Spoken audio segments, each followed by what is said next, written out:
시청자 여러분 안녕하십니까. 뉴스7의 김명우입니다. 최대 인파가 몰린 3.1절 집회의 여파가 오늘까지 정치권에 미치고 있습니다. 윤석열 대통령의 헌재 선고를 앞두고 어제 서울 도심에 모인 인원은 14만 명이 넘는 것으로 집계됐습니다.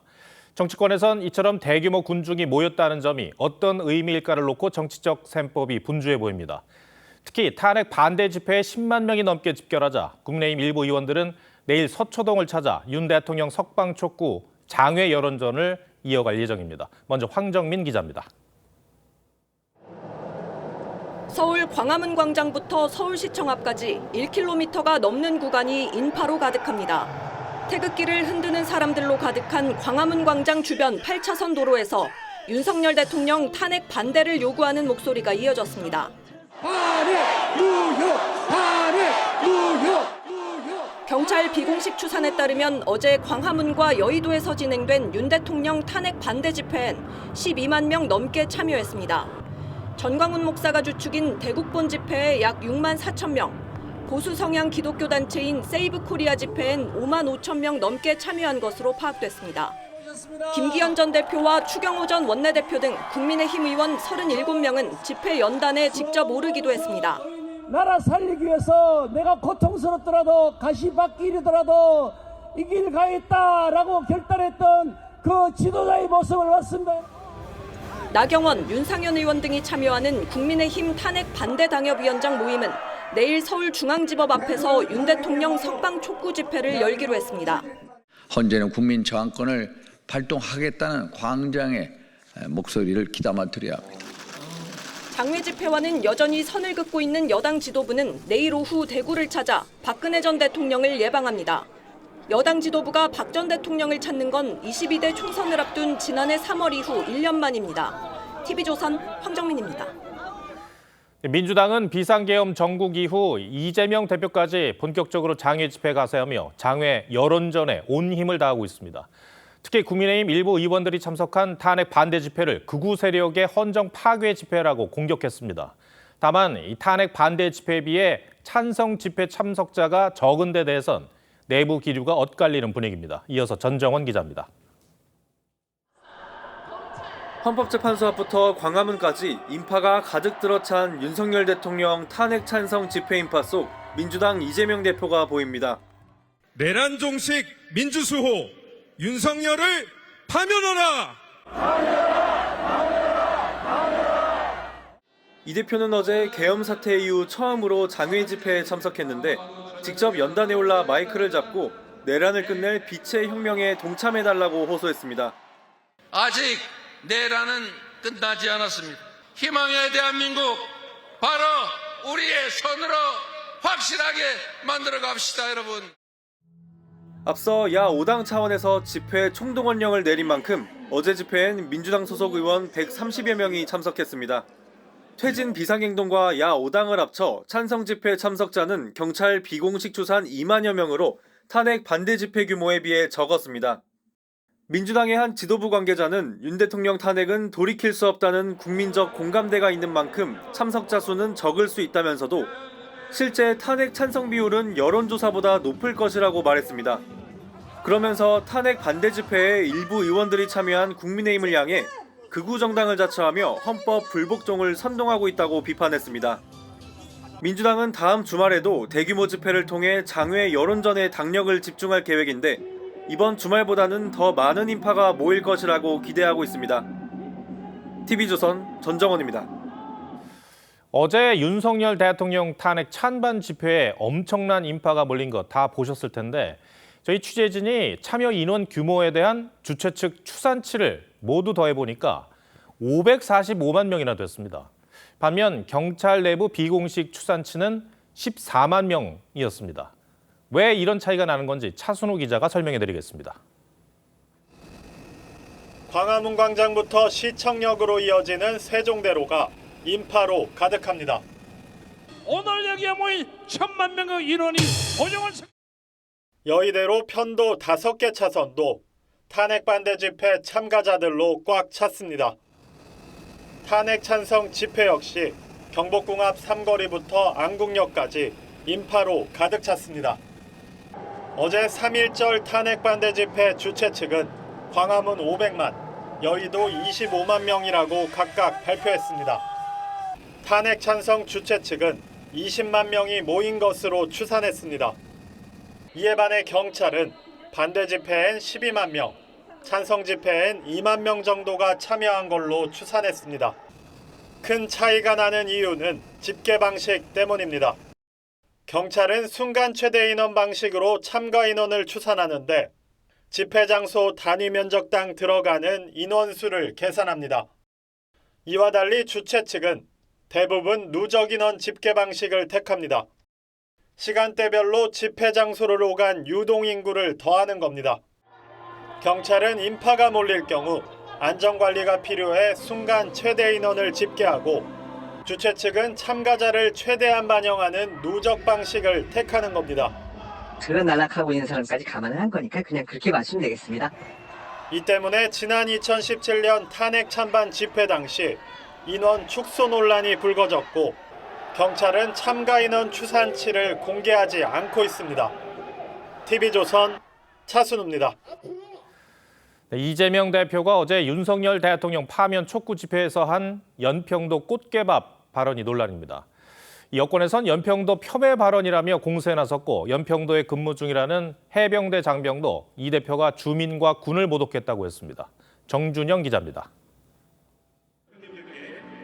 이재명 대표가 서울 도심에서 열린 윤석열 대통령 파면 촉구 집회 무대에 오릅니다. 지난해 12월 비상계엄이 해제되지 않았다면 자신이 체포돼 신변에 문제가 생겼을 거라면서 꽃게밥에 비유했습니다. 내란의 밤이 계속됐더라면 연평도 가는 그 깊은 바닷속 어딘가쯤에서 꽃게밥이 아마 되고 있었을 것 같습니다. 그러자 일부 연평도 주민과 군 장병들이 이 대표의 발언에 불쾌감을 드러낸 걸로 알려졌습니다. 연평도에서 복무 중이라는 한 해병대 장병은 이 대표가 연평도 주민과 해병대, 주민 생계인 꽃게잡이를 모독했다며 정말 화가 난다고 했습니다.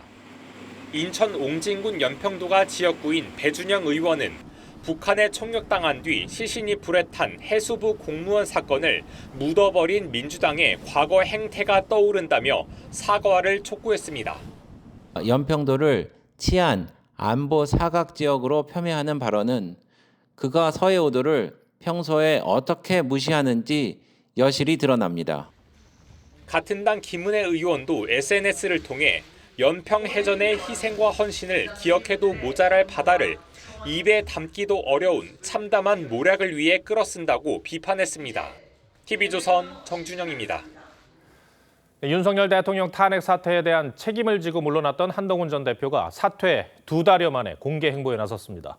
또 다른 여권 잠룡인 오세훈 서울시장은 장애인 연주자를 초청한 공연장을 찾았습니다. 민주당 이재명 대표는 곧 부산을 찾아 이 지역 공략에 나섭니다. 여야 주자들 움직임은 이태희 기자가 보도합니다. 대표직 사퇴 이후 76일 만에 공개 행보에 나선 국민의힘 한동훈 전 대표가 서울 종로의 대학로를 찾았습니다. 한 전 대표는 제2연평해전을 소재로 한 연극을 관람했는데 조기 대선 가능성이 거론되는 상황에서 안보를 부각시키기 위한 걸로 보입니다. 영웅들을 얼마나 예우하는지가 우리를 더 안전하고 강한 나라로 만들 보훈과 안보를 목숨처럼 여기는 정치를 하겠습니다. 잠재적 경쟁 주자인 홍준표 대구시장은 한 전 대표를 향해 한여름밤에 꿈만 꾸는 사람으로 지지하는 의원들도 많지 않다며 견제에 나섰습니다. 오세훈 서울시장은 장애인 연주자를 초청한 공연장을 찾아 청년들과 함께 관람했습니다. 오 시장은 정책 자료집도 정리 중인데 저성장의 늪에 빠진 경제를 다시 일으키기 위해 기업의 성장을 막는 규제개혁 관련 내용에 역점을 두는 것으로 전해졌습니다. 민주당 이재명 대표는 오는 6일 부산을 찾아 북극 항로 개척을 주제로 간담회를 갖습니다. 민주당은 지난해 총선 당시 부산에선 단 한 석을 얻었는데 최근 PK 지역 여론조사에서도 이 대표 지지율이 20% 초중반에 머무르자 지지율 제고에 나섰다는 분석이 나옵니다. 북극 항로에 대한 관심이 높아지고 있습니다. 다행입니다. 여야 진영을 가리지 않고 함께 힘을 합치는 것이 좋겠습니다. 이 대표는 부울경 메가시티 2.0 등 PK 지역 맞춤형 후속 정책도 잇따라 내놓을 계획입니다. TV조선 이태희입니다. 김세환 전 선관위 사무총장이 퇴직 후에도 사용했다는 차명 세컨드폰 논란이 계속 이어지고 있습니다. 여당에선 김 전 총장이 데이터를 삭제한 뒤 제출한 걸 두고 공영 물건 은닉죄이자 증거인멸 행위라고 비판했는데 이런 상황에서 법관의 선관위원장 겸임은 안 된다는 목소리가 나왔습니다. 이채연 기자가 보도합니다. 대선과 지방선거를 앞둔 지난 2022년 1월 김세환 당시 중앙선관위 사무총장이 정치인 연락용으로 세컨드 업무폰을 사용한 사실이 드러나자 국민의힘 주진우 의원은 선관위 사무의 독립성, 공정성을 침해한 중대 사건이라며 공용 물건 은닉죄이자 증거인멸에 해당한다고 주장했습니다. 주 의원은 그러면서 윤 대통령의 탄핵 변론을 재개해 선관위 시스템 증거 조사를 해야 한다고도 했습니다. 오세훈 서울시장은 선관위가 제어 장치 없이 독주한 결과가 부실 선거 논란이라며 대법관이 중앙선관위원장을, 지방법원장이 시도선관위원장을 겸임하는 관례를 바꾸자고 제안했습니다. 선관위원장이 상근하지 않아 지휘권의 공백이 생겨 내부에 문제가 생겼다는 겁니다. 시도 선관위를 지휘감독해야 할 중앙선관위는 인사 관련 법령과 기준을 느슨하고 허술하게 마련했고 불법, 편법을 조장하기도 했습니다. 김세환 전 총장은 아들의 선관위 특혜 채용에 대한 검찰 수사가 진행되던 지난해 8월 인천 강화군수 보궐선거에 국민의힘 예비후보로 등록하기도 했습니다. 후보 낙선 석 달 뒤 검찰은 김 전 총장을 불구속 기소해 현재 재판이 진행 중입니다. 감사원 감사보고서에 따르면 김 전 총장은 지난 2019년 아들이 인천 강화군 선관위에 채용되도록 영향력을 행사했습니다. TV조선 이채연입니다. 어제 보신 것처럼 이 정치권은 물론 각 진영 모두 막판 이 새 결집에 집중하는 모습이 역력합니다. 정치부 한성훈 기자와 이 헌재 선고 때까지 어떤 이슈가 계속될지 전망해 보겠습니다. 경찰의 이제 비공식 추산치를 보면 이 탄핵 찬성 집회보다는 반대 집회에 더 많은 사람들이 모였습니다. 여권은 이를 어떻게 보고 있습니까? 예, 이 양측 모두 총동원령을 내릴 정도로 세대결을 펼쳤지만 예상과 달리 야권 측 집회 규모 크지 않았습니다. 여당에서는 이 민심 변화의 가능성을 엿볼 수 있다 이렇게 기대하는 분위기입니다. 인원수만을 단순 고려했을 때 탄핵 반대 여론이 더 올라갈 여지가 있지 않냐는 건데요. 실제 이 여론 변화로 이어질지는 좀 더 지켜봐야 할 듯합니다. 그럼 반대로 야당에서는 다소 주춤하는 분위기입니까? 그렇지는 않습니다. 이 민주당 지도부 관계자는 탄핵 자체를 확신하는 사람들이 많아서 굳이 집회에 나올 필요성을 느끼지 않았다 이렇게 설명했는데요. 오히려 탄핵 반대 집회에서 나온 헌재 타도 이런 발언을 문제 삼아서 사법기관에 대한 불복종이다 이렇게 강조하고 있습니다. 탄핵 찬성을 강조하기보다는 이제 중도층에게 어필하겠다 이런 전략으로 보입니다. 탄핵 반대 집회에 어제 국민의힘 일부 의원들이 참석을 했는데 이제 헌재도 비판을 했습니다만 유독 선관위에 대한 비판이 많았어요. 이유가 뭘까요? 여권에서는 이 선관위 논란이 윤 대통령 탄핵 심판과도 연결될 수 있다 이렇게 보는 것 같습니다. 이 윤 대통령이 비상계엄 사유의 하나로 선관위 관련 의혹을 언급한 만큼 선관위의 선거 관리 공정성도 중요한 쟁점입니다. 헌재가 이 감사원의 선관위 비위 의혹 감사에 권한이 없다 이렇게 선을 그으면서 지지층 반발에 불을 붙인 겁니다.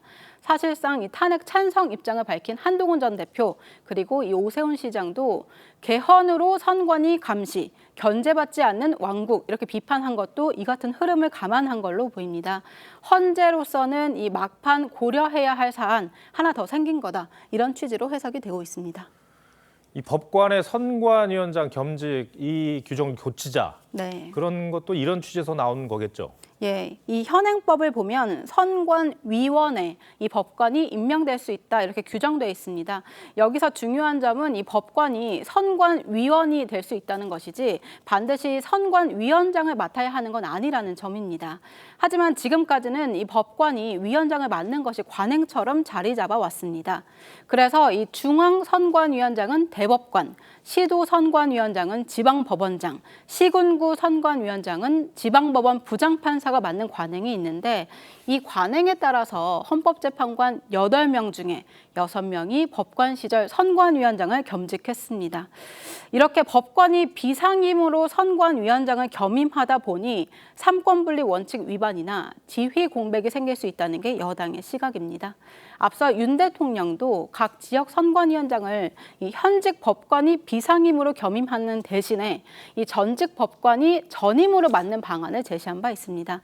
선관위의 독립성, 책임성 동시에 강화하겠다는 취지입니다. 네, 이 문제도 결국은 정치권이 해결을 해야 하는데 이보다는 마은혁 헌법재판관 후보자 임명, 이 문제가 더 현안으로 보입니다. 네, 이번 주 현안으로 보이는데 이 최상목 권한대행 모레 이 국무회의에서 이 문제를 논의할 예정인데요. 일부 국무위원들은 한덕수 총리 복귀 전에 임명 보류를 요청한 상황이라고 합니다. 저희가 이르면 이번 주에 한덕수 총리 탄핵 심판 선고가 날 수 있다 이렇게 전해드렸는데요. 헌재 내부에서는 여전히 이 국정 공백을 최소화하도록 신속한 결론 기조를 유지하고 있다고 합니다.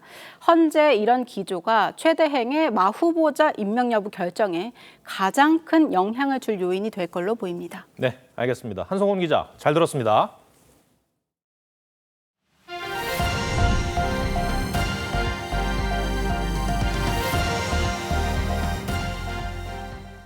외교 참사라는 평가가 나오는 미국과 우크라이나 정상회담 파장이 만만치 않습니다. 종전 협상 국면에서 우크라이나가 최대 위기를 맞았는데 트럼프 대통령의 경고대로 미국이 군사 지원을 중단한다면 러시아의 공세를 버티지 못할 거란 우려가 나오고 있습니다. 젤렌스키 대통령은 뒷수습을 하느라 진땀을 빼고 있습니다. 먼저 류주현 기자입니다. Have you said thank you once this entire meeting? But you're either going to make a deal or we're out. And if we're out, you'll fight it out. 트럼프 대통령과 최악의 회담을 마친 젤렌스키 대통령. 이튿날 미국 의회와 국민들의 지지에 재차 감사하다며 진화에 나섰습니다.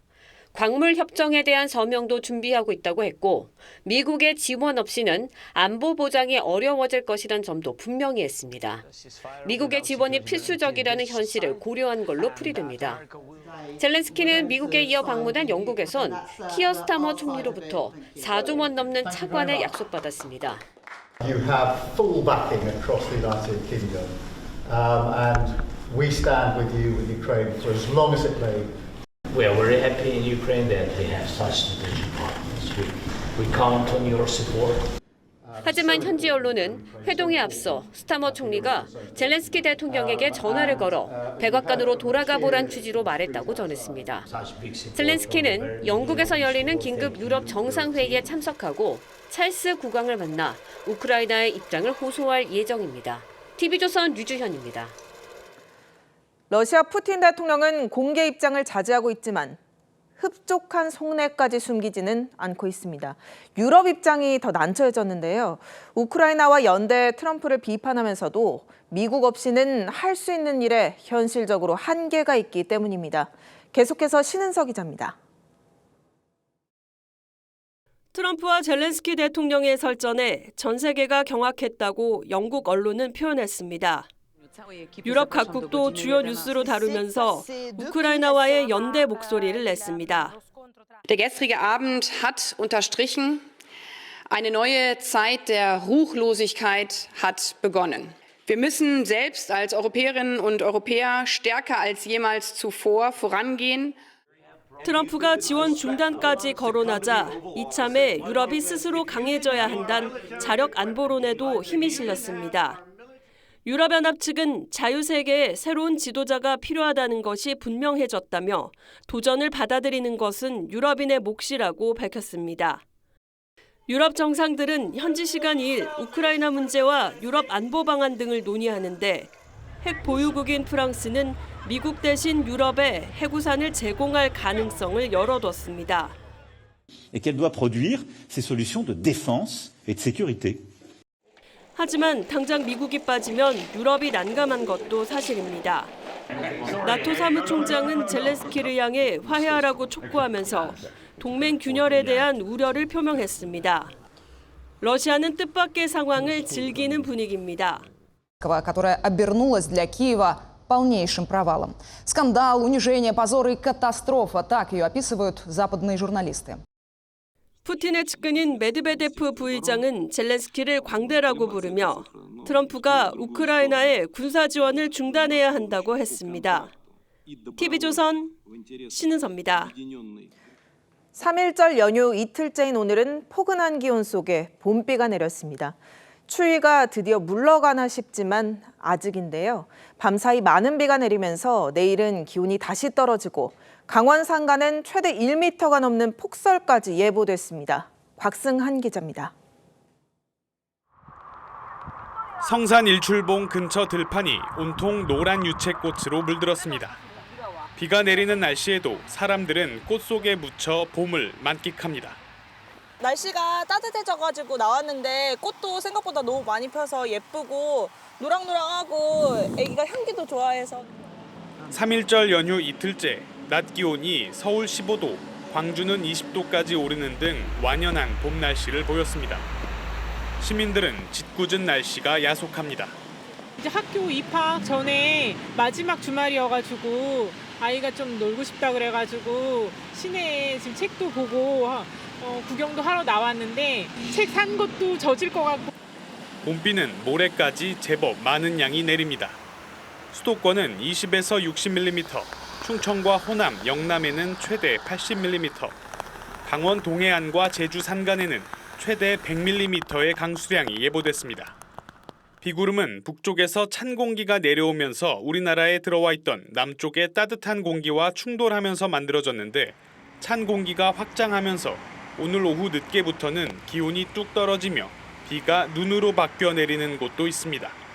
기상청은 강원 산지에 5일까지 최대 1m가 넘는 폭설이 내리겠다며 대설 경보를 발령했습니다. 또 강원 내륙과 충북 북부 등에도 최대 20cm의 많은 눈이 내릴 전망이라며 대설 예비특보를 내리고 습설로 인한 시설 피해가 없도록 주의를 당부했습니다. 접착력이 좋다 보니까 계속 쌓이는 거죠. 그러다 보면 이제 시설물이 하중을 못 이기고 무너지거나. 경기도는 오후 10시부터 재난안전대책본부 비상 1단계를 가동할 계획입니다. TV조선 곽승환입니다. 어젯밤 전남 해남에서 갯벌로 굴을 따러 나갔던 60대 부부가 실종됐습니다. 오늘 오후 4시쯤 남편은 숨진 채 발견됐지만 아내는 여전히 찾지 못하고 있습니다. 김태준 기자입니다.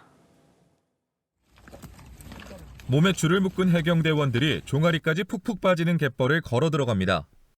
방파제 쪽에서는 다른 대원들이 손전등을 이리저리 비추며 무언가를 찾습니다. 갯벌로 굴을 따러 나갔다 밤이 돼도 돌아오지 않는 60대 부부를 찾고 있는 겁니다. 지금 각시를 부르느라고 내가 이 소리 듣고 열이 온나 그러고 소리 질러도 이제 이미 가버렸어. 부부가 갯벌로 향한 오후 3시쯤은 썰물 때였지만 실종 신고가 접수된 밤 9시쯤에는 밀물 때였습니다. 특히 밀물이 가장 높고 빠르게 차오르는 대조기였습니다. 1900경 정도에 들어야 하는데 평상시보다 늦게 들어오니까 마을 주민이 신고해가지고 저희들이 수색에 하게 되겠습니다. 해경과 소방은 함정과 가용 인력을 총동원해 실종된 부부를 찾고 있습니다. 실종 추정 장소에는 짙은 안개가 끼어 수색의 난항을 겪고 있습니다. 수색 20시간 만인 오늘 오후 4시쯤 방파제에서 1km 떨어진 갯벌에서 남편은 숨진 채 발견됐습니다. 현재 잠수 다이버 4명 표류 중에 있어요. 해경대원이 표류자들을 구조하기 위해 바다로 뛰어듭니다. 표류자들은 다이빙 후 물 위로 올라왔지만 함께 나온 선박을 발견하지 못한 것으로 알려졌습니다.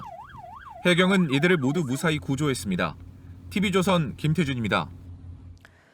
서울 종로의 북촌 한옥마을은 사시사철 관광객이 몰리면서 그곳에 사는 주민들의 피해가 적지 않았죠. 지난해부터 관광객들의 통행 제한 시간을 두었는데 이번 달부터는 오후 5시 이후 북촌에서 사진을 찍으면 과태료 10만 원을 물게 됩니다. 주민과 관광객들 반응이 어떤지 김예나 기자가 현장을 다녀왔습니다. 한옥이 길게 늘어선 골목. 궂은 날씨에도 외국인 관광객들이 인증샷을 찍는데 여념이 없습니다. 한복 차림으로 한옥 대문 문고리를 잡고 포즈를 취하고 들고 있던 쇼핑백은 옆집 문간에 올려놓습니다. 밤낮 없이 이어지는 발길이 주민들에겐 골칫거리입니다. 300째 100년 살던 분들 저희 옆집이 떠나서 또 여관 생겨요. 종로구는 지난해 북촌 내 가장 붐비는 지역을 레드존으로 지정하고 방문 시간 제한을 뒀습니다. 오후 5시 이후 관광이 제한되는 레드존 길목에는 보안관들이 제한 시간을 알리는 팻말을 들고 서 있습니다. 다시 마감됐거든요. 그래가지고 관광 못 가시는데. 이번 달부터 제한 시간을 어기면 과태료 10만 원이 부과됩니다. 관광객들 반응은 엇갈렸습니다. People live here, right? If I would live here, I also don't want a lot of tourists to come here all the time. 저기 서 계시니까 왠지 뭐라도 그렇게 몸이 좀 웅크러진다고 할까? 북촌 내엔 주거지뿐 아니라 상업시설도 있어 매출이 줄었다는 상인도 있었습니다. 안정적으로 줄었고요. 안내가 너무 안 돼 있지 않나. 통행 자체가 아닌 사진을 찍는 등 관광 행위가 단속 대상인데 기준이 모호하다는 지적도 나옵니다. TV조선 김예나입니다. 온라인 공세 위기를 맞은 대형마트와 백화점 등 오프라인 업체들이 신선식품 전략으로 돌파구를 찾고 있습니다. 직접 보고 골라야 더 안심되는 식재료의 특성을 적극 활용하는 건데요. 고객이 원하는 대로 맞춤 식재료를 만들어주는가 하면 초저가 경쟁까지 불사하고 있습니다. 윤수영 기자입니다. 서울의 한 백화점 식품관. 치즈 코너를 찾은 고객에게 직원이 어울리는 제품을 추천합니다. 꽃 모양으로 이렇게 만들어진 치즈인데요, 고객님. 원하는 만큼 소분해주기도 합니다. 기존 마트에서는 볼 수 없던 고객 맞춤형 시스템입니다. 그람을 이제 제가 이렇게 달아서 살 수 있다는 게 그게 너무 좋은 것 같고 다른 데서는 이렇게 경험해 본 적이 없어가지고 일단 너무 신선하고 좋은 것 같습니다. 고객이 원하는 맛을 조합해 육수를 만들어주는 곳도 있습니다. 다양한 식재료 중 원하는 걸 선택하면 육수로 만들 수 있는 나만의 티백으로 만들어줍니다. 삼겹살 100g에 779원. 대형마트들은 내일 삼겹살 데이를 앞두고 가격 경쟁에 돌입했습니다. A마트가 100g에 890원짜리 삼겹살을 내놓자 다른 두 개사가 700원대로 맞불을 놨습니다. 초특가 가격 행사를 하길래 고기도 구매할 겸 나오게 됐는데 와서 이렇게 사다 보니까 좀 많이 사게 되고 그렇게 해서 마트를 방문하게 되는 것 같습니다. 초저가 상품을 내세워 매장 방문을 유도하고 다른 상품 구매로까지 연결하겠다는 의도입니다. 지난 5년 동안 한국의 이커머스 시장이 급성장하면서 코너에 몰린 오프라인 소매업에서는 초고가거나 초저가로 가는 양극단의 가격 정책을 통해서 생존을 모색하는 것으로 보입니다.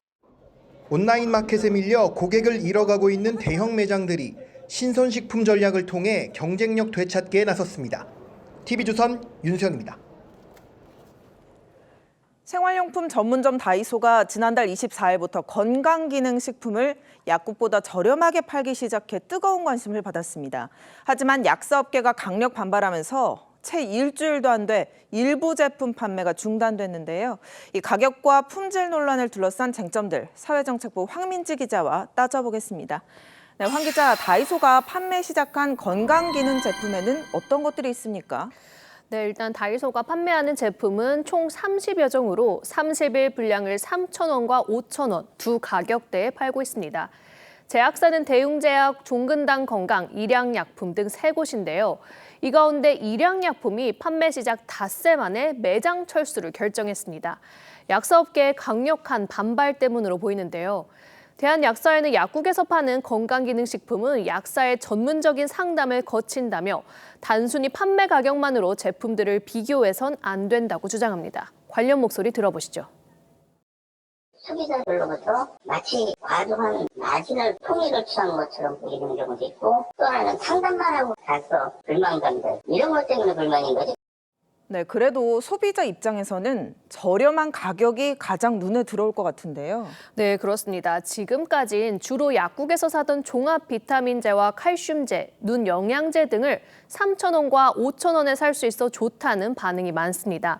약국에서 파는 건강기능식품은 평균 2에서 3만 원대죠. 또 약국이 보통 3에서 6개월치를 파는 데 비해 다이소 건강기능식품은 한 달치 분량을 팔아 소량 구입이 가능하다는 점도 장점으로 꼽힙니다. 네, 판매 단위가 다르다는 거군요. 하지만 이 다이소 판매 가격 상대적으로 저렴한 건 맞는 것 같은데 이 가격에 팔 수 있게 된 이유가 있을까요? 네, 제품의 대량 생산과 마케팅 비용 절감 등이 배경으로 꼽히는데요. 무엇보다 약국과 비교해 소량 판매를 함으로써 소비자들 눈에는 저렴하다는 인상을 심어줄 수 있습니다. 또 건강기능식품에 들어간 여러 성분 중 부수적인 성분은 과감히 함량을 줄이고 핵심 성분의 함량을 높인 것도 가격을 낮출 수 있었던 요인 중 하나로 꼽힙니다. 네, 그런데 약국 제품과 함량이 다르다면 안전성이나 품질에서도 다른 점이 있을 수 있는 걸까요? 네, 약사들이 문제 삼는 게 바로 그 부분인데요. 직접 들어보시죠. 도급형 물건들이 많잖아요. 어떤 거는 함량을 줄여서 성분의 함량을 줄이거나 성분을 아예 빼거나 해서 제품들을 납품하니까 가격이 싼 거잖아요. 예를 들어 다이소에서 파는 유산균 제품은 한 포에 1억 마리균을 보장하지만 다른 제품의 경우 100억 마리균을 보장한다며 품질에 의문을 제기하는 목소리도 있습니다. 소비자 사이 혼란도 우려가 됩니다. 관계 당국 어떤 입장입니까? 네, 식약처는 시중에 판매되는 모든 건강기능식품은 식약처 인증을 거친 것이라고 강조했습니다. 다만 함량의 차이에 대해선 소비자들이 선택할 부분이라는 입장입니다. 실제 다 모든 제품은 GMP 시설을 갖춘 건기 제조업체에서 만든 정식 건강기능식품이고요. 그게 기능성 부분이 떨어지는데 건강기능식품으로 판매한다 그러면 저희가 먼저 단속을 했고 그런 부분 판매하지 못하게 했을 것 같습니다. 네, 건강기능식품이 이미 홈쇼핑과 인터넷 등 다양한 경로로 판매되고 있는데 소비자들이 안심하고 살 수 있는 환경을 만드는 게 과제 아닐까 싶습니다. 황 기자 잘 들었습니다.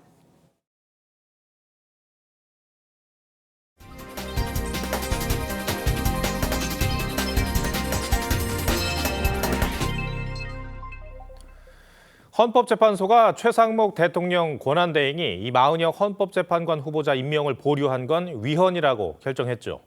최 권한대행은 모레 국무위원들의 의견을 수렴하겠다고 했습니다. 여당에선 탄핵 소추된 한덕수 총리에 대한 헌재 선고가 이르면 이번 주 나올 수 있기 때문에 임명하면 안 된다는 입장입니다. 정민진 기자가 보도합니다. 국민의힘 박수영 의원이 국회 로텐도울 간이 텐트 앞에서 마은혁 헌법재판관 후보자 임명 반대 피켓을 들고 있습니다. 최상목 대통령 권한대행이 오는 4일 마 후보자 임명 여부에 대한 국무위원 의견 수렴 계획을 예고하자 최 대행의 40년직인 박 의원이 무기한 단식 농성에 돌입한 겁니다.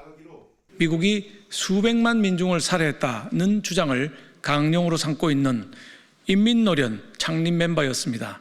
특정 이념을 대변하는 정치기관으로 전락하고 말 것입니다. 여권에선 한덕수 총리에 대한 헌법재판소 결정이 이르면 이번 주 나올 것으로 보고 임명하면 안 된다는 기류가 적지 않습니다. 최상목 대행은 그 마은혁 후보자를 임명해서는 안 된다는 것이 저희 당의 공식 입장이고 앞서 최 대행이 정계선, 조한창 헌법재판관 임명 과정에서 의견 수렴 없이 단독 결정했던 만큼 임명 가능성을 우려하는 목소리도 나옵니다. 피신일 때는 무슨 생각을 하는지 잘 모르겠어요. 한 여권 관계자는 임명 불가 의견이 두루 전달된 것으로 안다며 4일 간담회에선 반발이 거셀 것이라고 전망했습니다. 최 대행이 한 총리 복귀를 감안해 의견 수렴 절차만을 진행할 거란 전망도 나옵니다. 반면 야당은 박찬대 원내대표가 국정협의회까지 취소시킨 만큼 지체 없이 임명해야 한다고 주장하고 있습니다. TV조선 정민진입니다.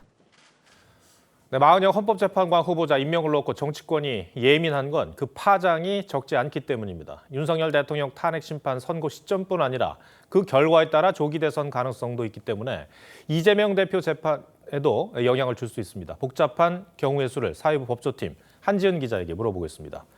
만약에 마 후보자가 임명이 된다면 윤 대통령 탄핵 선고 시점에도 영향을 줄 수 있습니까? 네, 가능성이 있습니다. 헌법재판관들은 지난달 25일 변론 종결 이후 결론 도출을 위한 평의에 돌입한 상태입니다. 아직 선고일을 정하지 않은 상황에서 마 후보자가 임명돼 재판에 합류한다면 소송 기록을 살펴보고 또 쟁점을 짚는 갱신 절차를 거쳐야 하는데요. 서울중앙지법에서 진행 중인 대장동 민간업자 1심 재판에선 2023년 2월부터 법정에서 증인신문 녹음을 직접 재생하면서 공판갱신에 2달이 걸리기도 했습니다. 네. 최근 대법원이 이 형사재판에서 공판갱신 절차를 간소화했는데 현재도 이 규칙을 적용할 가능성이 있습니까?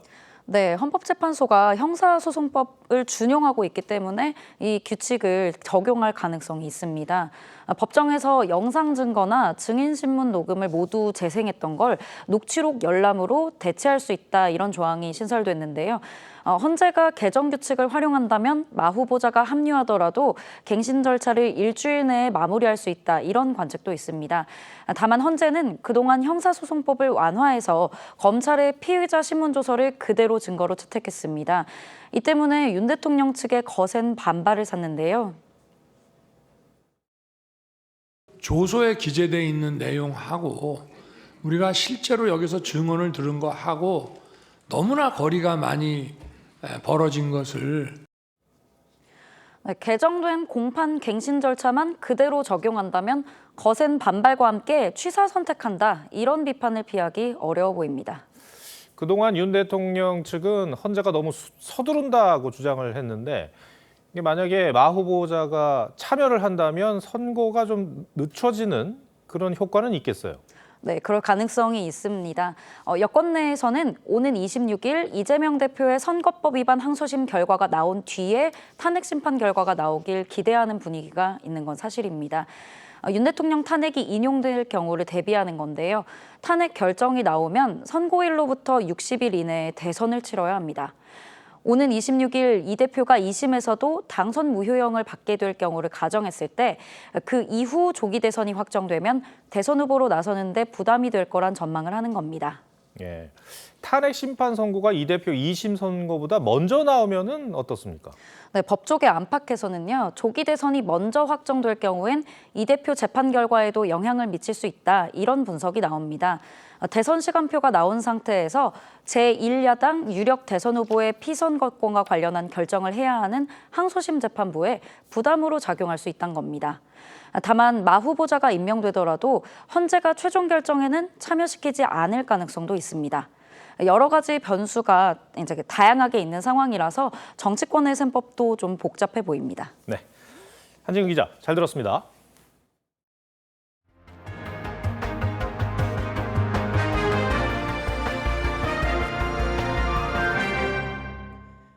연일 관세 압박을 펴고 있는 트럼프 대통령이 이번에는 목재 수입품에 대한 조사를 지시했습니다. 원목뿐 아니라 미국산 목재로 만든 파생 상품에도 높은 관세를 부과하겠다는 건데 특히 한국을 콕 집어 언급했습니다. 우리 정부는 이달 안으로 미국과 관세 부과에 대한 실무 협의에 들어갑니다. 주재용 기자입니다. 트럼프 대통령이 목재 수입에 대한 국가 안보 영향 조사를 지시하던 행정명령서에 서명했습니다.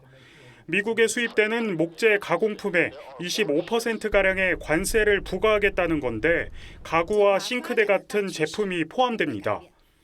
I'm going to be announcing tariffs on cars and semiconductors and chips and pharmaceuticals, drugs and pharmaceuticals and lumber probably. And 우리나라 목재 제품은 직접 영향권에 놓였습니다.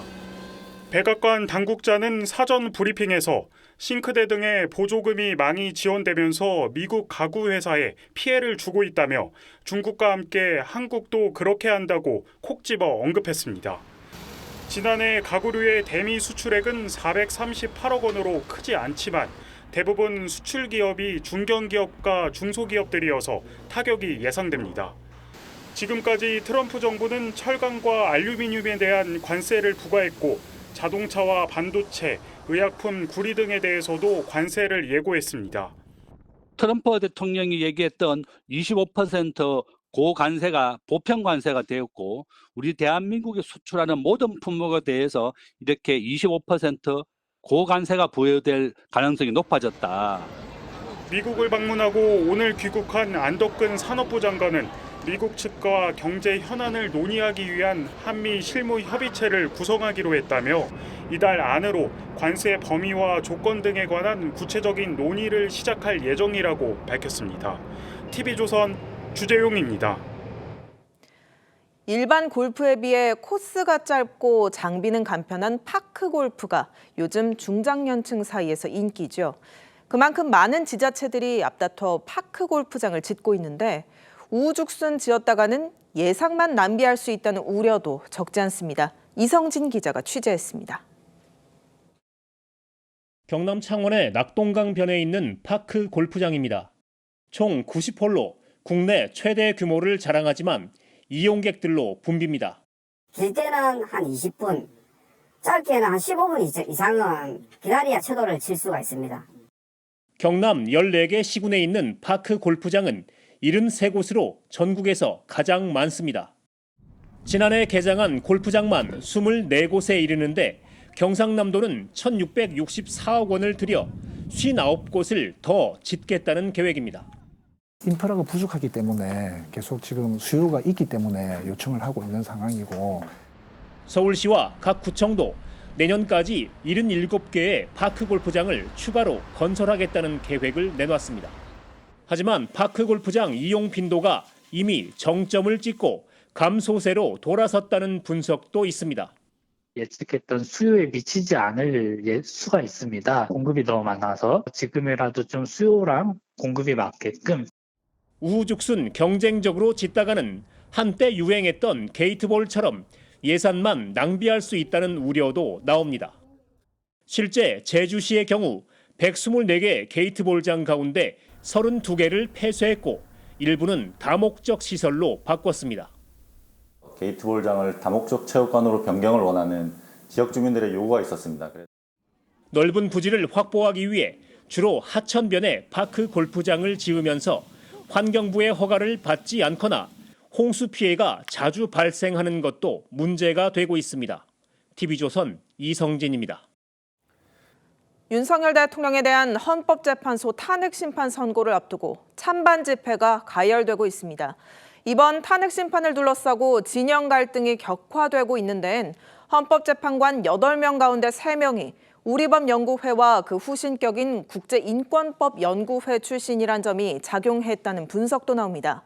문영배 헌재소장 권한대행이 회장을 지낸 이 연구 모임은 어떤 곳이고 왜 논란이 되고 있는 건지 잠시 후 뉴스7에 이어 방송되는 탐사보도 추적자들에서 우리법연구회가 어떤 단체인지 짚어봤습니다.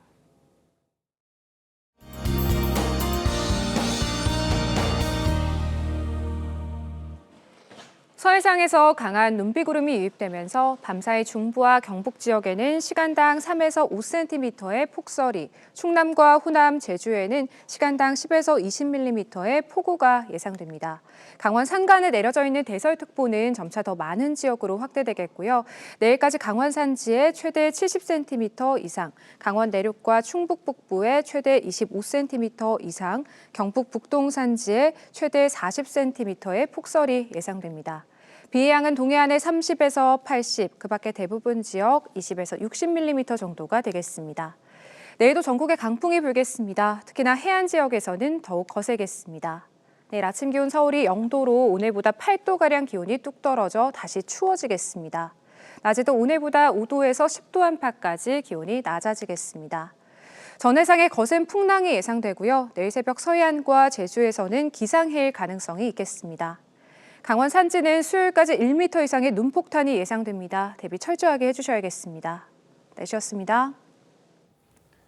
3월 2일 일요일 뉴스7 마치겠습니다. 시청해주셔서 고맙습니다.